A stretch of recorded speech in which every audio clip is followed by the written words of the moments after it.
యుద్ధ వీరుని సైనికులం, దేవుని సైనికులం, యుద్ధ వీరుని సైనికులం, పరిశుద్ధ వీరులము, పరలోక పౌరులము, పరిశుద్ధ వీరులము, పరలోక పౌరులము.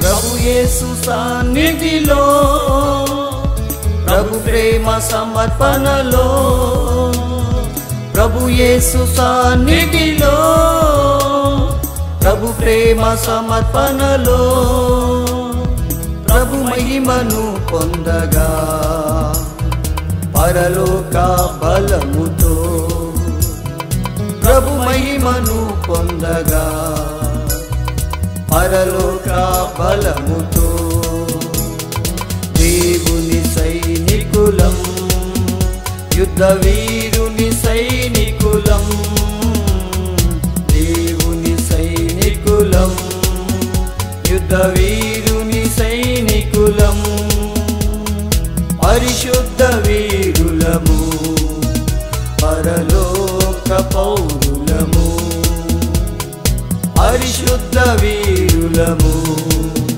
పరలోక పౌరులము.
సంవత్సరముల నుండి చూచుచున్నాడేమో నిన్ను.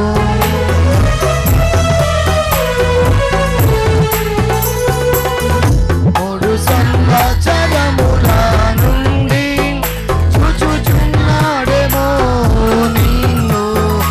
ఈ సంవత్సరమే నీ గతికి అంతమయ్యేనేమో చూడుము.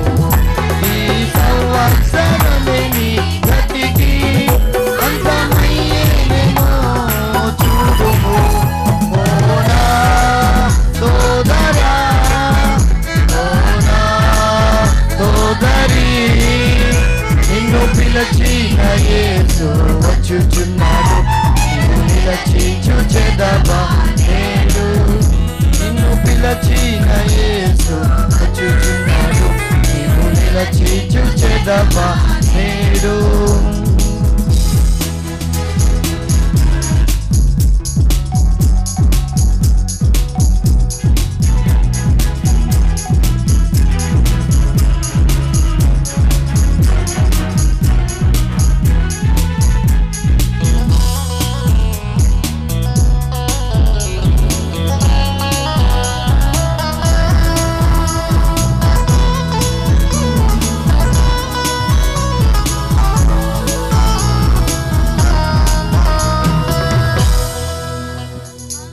అకాలిగోని ఆయన మూల కొరకు వచ్చిన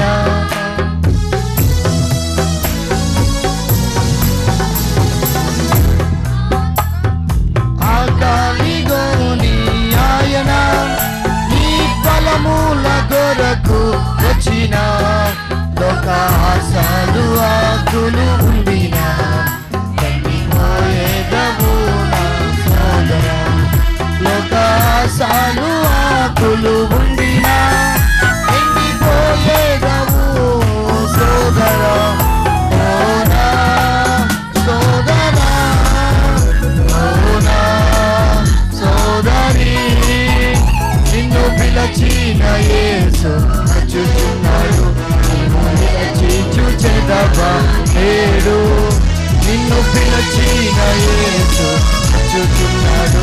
నిన్ను నిలచి చూచెదవా నేడు.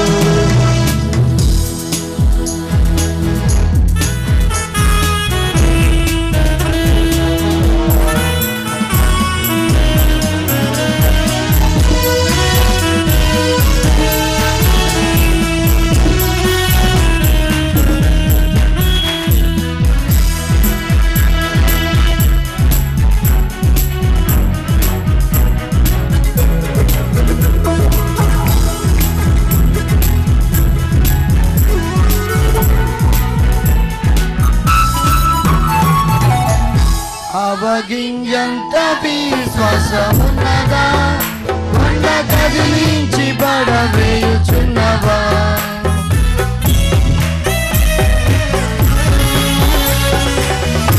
అవగింజంత విశ్వాసమున్నదా, కొండ కదిలించి పడవేయుచున్నవా. అవగింజ చెట్టు వలె నీవున్నవా, అతి వారే పరలోక వీరులు. అవగింజ చెట్టు వలె నీవున్నవా, అతి వారే పరలోక వీరులు.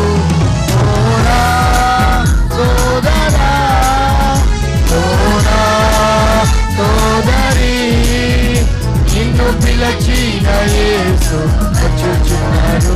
నిన్ను నిలచి చూచెదవా నేడు. వచ్చుచున్నాడు. నిన్ను నిలచి చూచెదవా నేడు.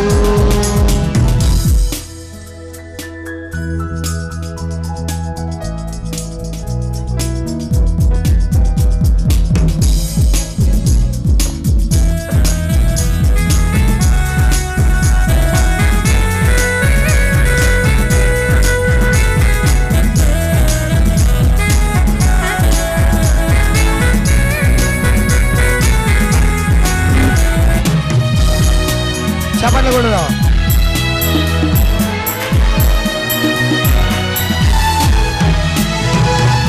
ద్రాక్ష తోట కాపరివైనావా, ద్రాక్ష గెలలు ఆయనకిచ్చుచున్నావా.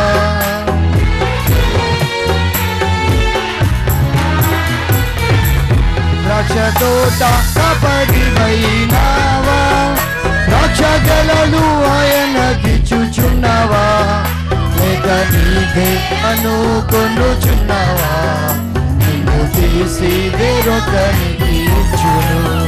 లేక నీవే అనుకొనుచున్నావా, నిన్ను తీసి వేరొకనికి ఇచ్చును.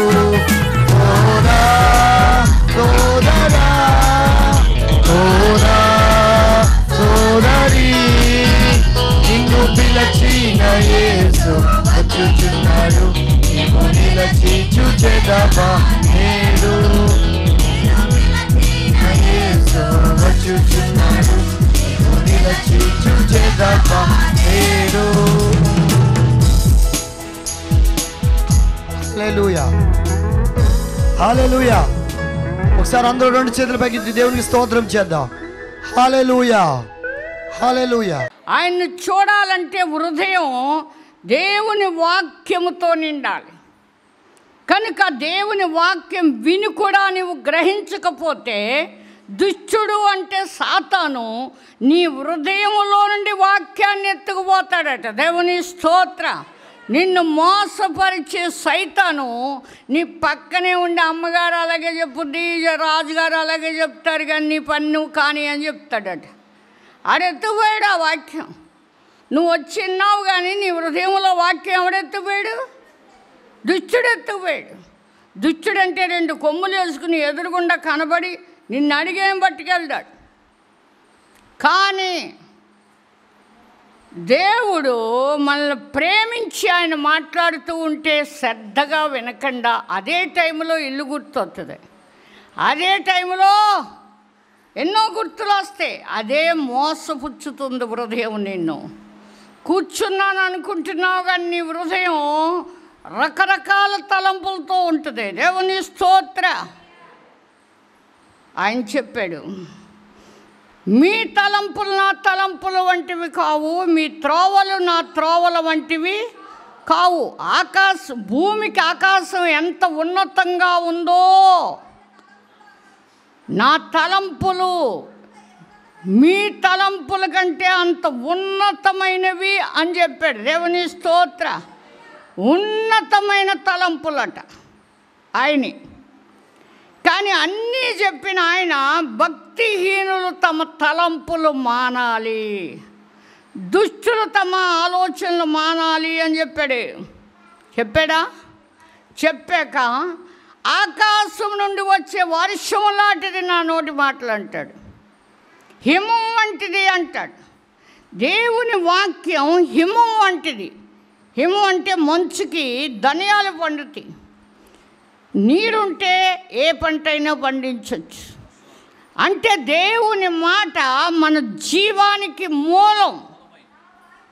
నీటి వాసన తగిలితే ఎండిపోయి భూమిలో చీకిపోయి ఉన్న చెట్టు వేరి అందులో ఉంటే చిగురిస్తుందట. దేవుని స్తోత్ర. నా జనుల ఆయుష్యము వృక్షాయుష్యంత అన్నాడు. యెషయా మొద్దు నుండి చిగురు పుట్టెనన్నారు. దావీదు లేడు, యేసుక్రీస్తుని లోకరక్షకుడిగా పంపించాడు. దేవుని స్తోత్ర. ఇప్పుడు దావీదు రాజ్యం కాదు, క్రీస్తు రాజ్య మహిమ, దేవుని రాజ్య మహిమ భూలోకంలో ప్రచురించటానికి యేసు లోకానికి వచ్చాడు. నేను లోక సంబంధిని కానట్లు వారు లోక సంబంధులు కారు. వారిని లోకములో నుండి తీసుకుపోమని ప్రార్థించట్లే, దుష్టుడి నుండి కాపాడమన్నాడు. దుష్టుడు అవ్వ ఆదామును మోసగించాడు. నీ హృదయం మోసగించబడి దురుద్దేశముతో, దేవునికి వ్యతిరేక స్వభావముతో, వ్యతిరేకమైన మనసుతో ఏం తింటానా, ఏం తాగుతానా, ఏం ధరిస్తానా అని కూడా అనుకోకూడదట. ఏమి ఇవ్వాలో ఆయనకు తెలుసు అంట. దేవుని స్తోత్ర. నీ తిండి ఆయనకు తెలిసింది అవ్వాలి, నీ వస్త్రం ఆయనకు తెలిసింది అవ్వాలి. ఆయన ఏమని చెప్పాడో తెలుసా? ఆహారానికంటే ప్రాణం గొప్పదన్నాడు. నీలో ఉన్న ప్రాణం ఎవరిదే? ఆహారానికి గొప్పతనం చూపిస్తున్నాడు. వాళ్ళండి, వాళ్ళ భోజనం మనం తినలేము. ఎవరిదే? దిక్కు లేకపోతే దారిలో 2 ఇడ్లీలు తినేవారు బతుకుతాకి. ఇప్పుడు వాళ్ళకి కరోనా ఉందేమో, మనం చచ్చిపోతామని తింటాక కూడా లేదు, ఎండగట్టుకుంటామే. ఇంకా ఎండిపోతారట. అంటే మేము అలా అనకూడదు, కానీ దేవుడు కఠినంగా శిక్షించాడంటే కానీ మరణానికి అప్పగించడట. దేవుని స్తోత్రం. కఠిన శిక్ష అంటే నమూనాకి రావాలి. చిత్రం ఎందుకు పడతారు? గుమ్మం నీట్గా ఉండాలి. చెక్కని ఎందుకు కోస్తారు? గుమ్మాలకు కావాలి. అది వృక్షమే. అది ఏమవుతుంది? టేకు చెట్టు ఇంత మొక్క బానేవారు, ఇది పనికొస్తుంది. కనుక మనం ఒక నమూనాకి రావటానికి, అంటే దేవునికి అనుకూలమైన రీతిలో నడవటానికి సజీవయాగముగా మన శరీరాన్ని ఆయనకు సమర్పించేయాలట. అప్పుడు తెగులు రాదు. నాదనుకున్నావా గూడు కట్టేస్తుంది అంతే. ఇది తెగులు. దేవుని స్తోత్ర. నాదంటే నీ వల్ల ఏదీ కాదు, నీ బిడ్డల కాదు, నీ భర్త వల్ల కాదు, నీ బంధువుల వల్ల కాదు. ఎలా వస్తుందో తెగులు ఎవరికి తెలియదు. కనబడేదైతే కర్రిచ్చి కొట్టేద్దాం పాము అయితే. అప్పుడు పాము అంటే సర్పం ఆయన మోసగించింది. తిను, చావనే చావని. అందుకేమన్నాడు? నీ సంతానానికి స్త్రీ సంతానానికి వైరం. నిన్ను చూస్తే తల మీద కొట్టి చంపుతాడు ఎవరో నరులు. నువ్వు ఆయన చూస్తే మడిమి మీద కొడతావు అన్నాడు. కానీ ఇప్పుడు అదేం పెట్టుకుని కాముగా సంహారం అయిపోతుంది. దేవుని స్తోత్ర. ఏం జరుగుతుందో తెలియదు, ఎవరిలో ప్రవేశించిందో తెలియదు. ఎలాగో కిట్టులు తెచ్చారు, ఎలాగో వైద్య పరీక్షలు జరుగుతున్నాయి. మనల్ని పరీక్షించేవాడు దేవుడు. దేవుని స్తోత్ర. నువ్వు వెచ్చగా ఉన్నావా, చల్లగా ఉన్నావా? చల్లగా ఉంటామంటే అన్యులు, వారు వెచ్చదనం ఏంటో ఎరగని వారు. దేవుని రెక్కల ఆరోగ్యం కలుగజేస్తే, ఒకప్పుడు దేవుని రెక్కల కిందకు వచ్చావు. మహోన్నతిని చాటున నివసించువాడే సర్వశక్తిని నీడను విశ్రమించువాడని ఎన్నో సంవత్సరాలు శాంతి సమాధానం ఇచ్చాడు. వేటగాని ఊరిలో నుండి తప్పించాడు. నాశనకరమైన తెగులు రాకుండా రక్షించాడు. అది మర్చిపోయేవేమో. మహోన్నతుడైన దేవుని నీకు నివాసస్థలంగా చేసుకోలేదేమో.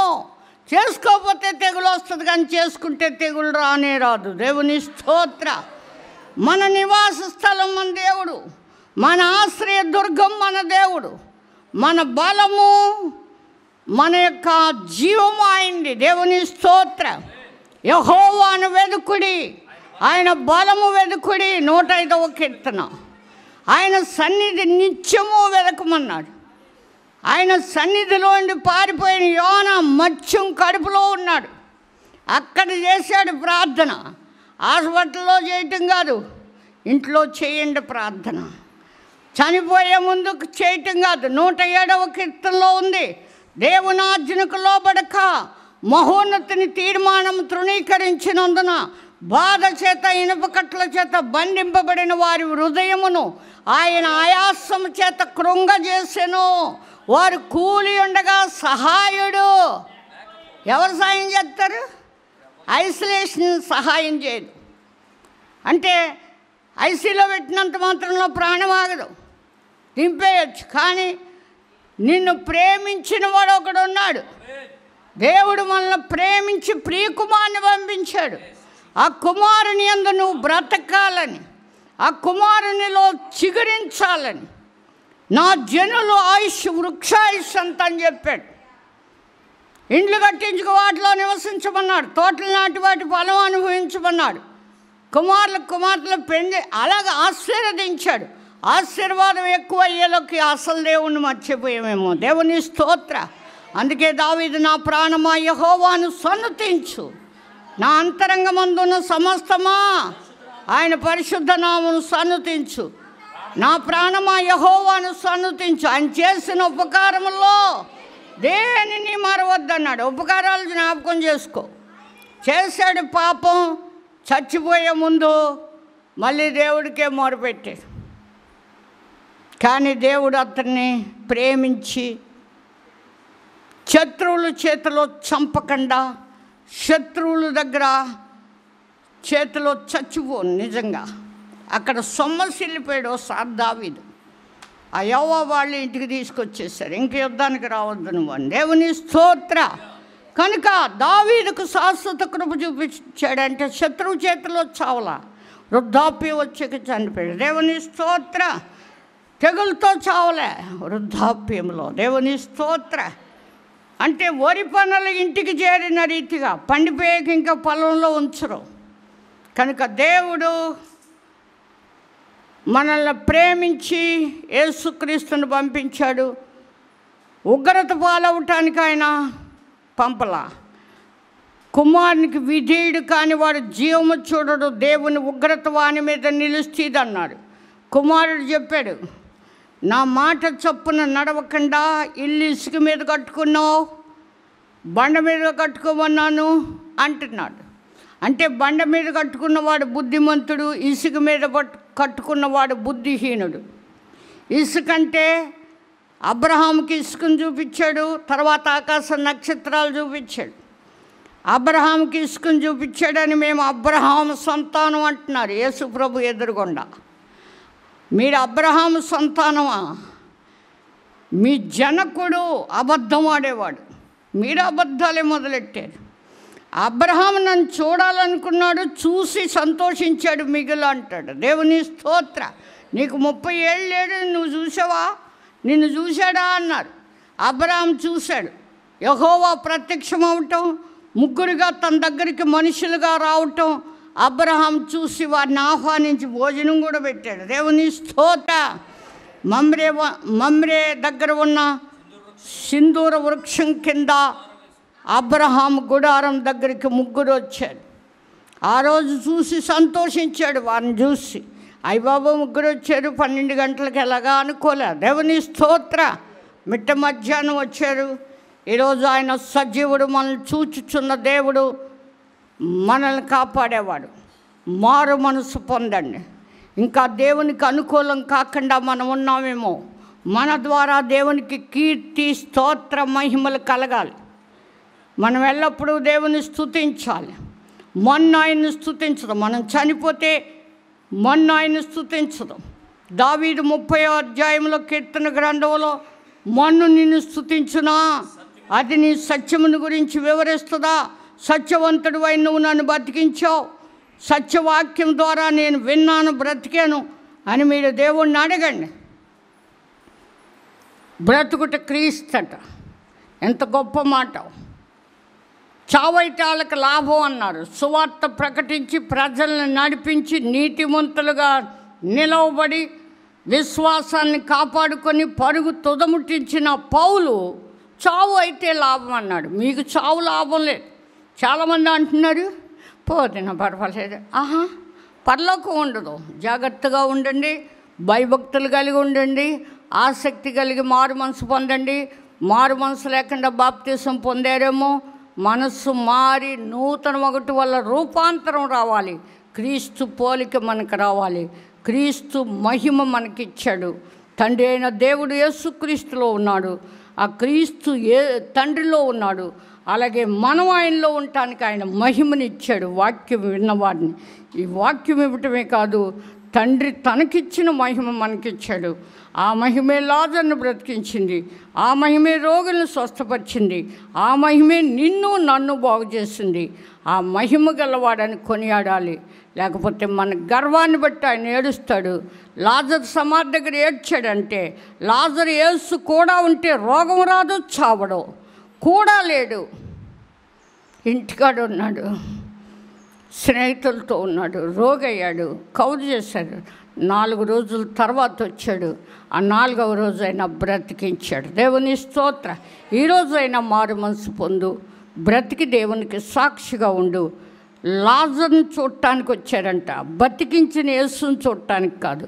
ఈనాడు యేసు కనబడ్డ ఎవరికి, కానీ నువ్వు కనపడతావు కనుక నువ్వు ఎలా బ్రతికేవో సాక్షిగా ఉండు. దేవుడి వాక్యం దీవించును గాక. ఆమేన్. సర్వకృపానిధివైన మా తండ్రి, దుర్దినాలు రాకముందే అన్నావు కనుక దినములు చెడ్డవి, సమయాన్ని పోనీక సద్వినియోగం చేసుకోమని చెప్పారు. చెడ్డ దినాలు ఇప్పుడే వచ్చినాయి.